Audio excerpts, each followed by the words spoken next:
A Nebraska state senator says she was blocked from visiting the McCook detention facility after it began operating under an ICE agreement. She says she should have been allowed in, citing a state law that lets lawmakers visit Nebraska correctional facilities at any time. Brenna Kiefner is live in the studio. So, Brenna, what's the story here?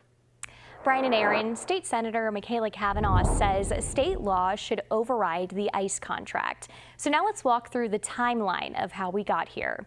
According to emails obtained by First Alert 6 between Cavanaugh and Corrections Department Director Rob Jeffries, Cavanaugh arrived at the McCook ICE facility without prior notice on November 12th and was denied.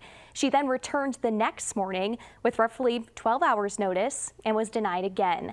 That same day, Director Rob Jeffries responded, saying unannounced or short notice entries cannot be accommodated for safety and operations. He also wrote that she would need to follow ICE visitation procedures before being allowed inside. Now, Cavanaugh claims legally she did not need to follow ICE's rules.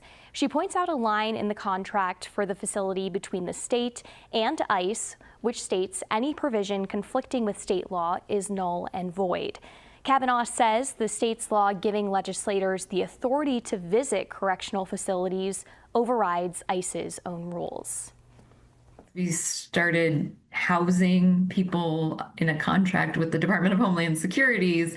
None of us have had eyes on the facility, on the working conditions and on the living conditions. And so I feel it is important for me to visit all of the state facilities to the best of my ability. And I do that regularly. It's not uncommon for me to do a surprise visit at any state facilities.